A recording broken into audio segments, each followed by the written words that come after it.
Look, I get it. You're showering every day. That doesn't necessarily mean that you're getting it right every day. Matter of fact, every day that you step in the shower, you commit gruesome, disgusting, disturbing mistakes that actually leave you worse than when you actually stepped in. Okay, that was a little aggressive. Sorry about that. That was a little bit too much.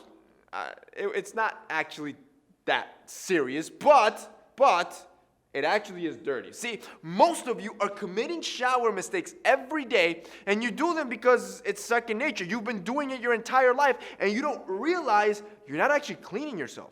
You're making yourself more dirty. Today, I'm going to show you those mistakes so we can all avoid them. Number 1, having sex in the shower, you disgusting, dirty dog. You're a dog, bro. See, the thing is, I'm looking out for you. And the truth is, you gotta control your urges. I'm literally trying to save your life here. Believe it or not, you can look up the stat. Thousands of people in the US alone actually slip and fall in the bathroom and end up killing themselves. So let me ask you a serious question. Are those 5 seconds worth your life? Number 2, using a razor in the shower. That is the worst thing you can do. See, when you shave in the shower, you usually just grab that razor and let it sit there. What happens is that all that humidity and wetness is eroding and rusting the blades. This ends up dulling out the blades, and the next time you shave, not only are you tugging and pulling on your skin, but the rust from the blades can cause a serious infection. So what I recommend to fight that, if you are going to shave in the shower and your blades got wet, take it out and blast it with the hair dryer. That way the blades can last as long as possible.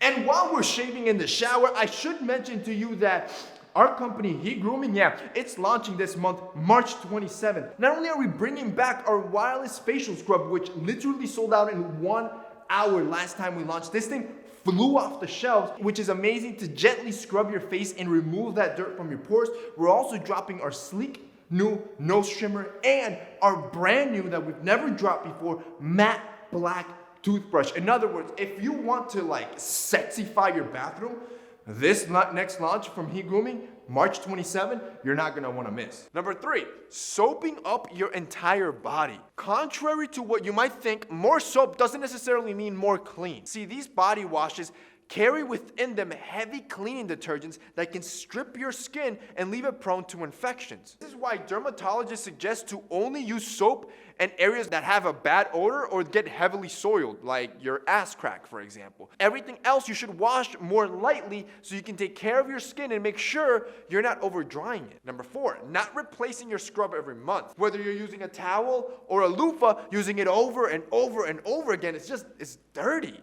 Most doctors recommend that you throw that thing away after every 3 to 4 weeks of use because they grow mold and bacteria. And although you think you're cleaning yourself, you're just scrubbing yourself with a moldy sponge at this point. Number 5, natural isn't necessarily good. See, natural products is a marketing buzzword that a lot of startups use to get you to believe that their product is superior. In a lot of cases, it ends up being inferior because there's other products that have active ingredients by major corporations that invest millions of dollars behind research that they probably don't have patents to, or they don't have the licensing for. That's why they end up removing those products and just call it natural, and now you're not even cleaning yourself with these products because they don't work. And finally, number 6, washing your hair daily. Your hair, like your skin, is fragile. The shampoo also has heavy detergents. When you continually wash your hair, you are stripping it from the oils that it needs so it can look shiny, so it can have volume, so it can have that texture that you want. What ends up happening is that you leave it so dry that your hair ends up being brittle and split ends start to form. In my opinion, you should wash your hair every other day or every 3 days, and in between, what you can do is do a conditioning wash where you use a conditioner to wash your hair. A conditioner is much lighter on your hair and doesn't overly strip it while leaving it hydrated. That's it for me in this week's video, guys. Those are 6 bathroom mistakes that you make every time that actually end up leaving you a little dirtier. If you guys liked this video and found it informative, don't forget to drop us a like down below. That's it for me today. See you next time.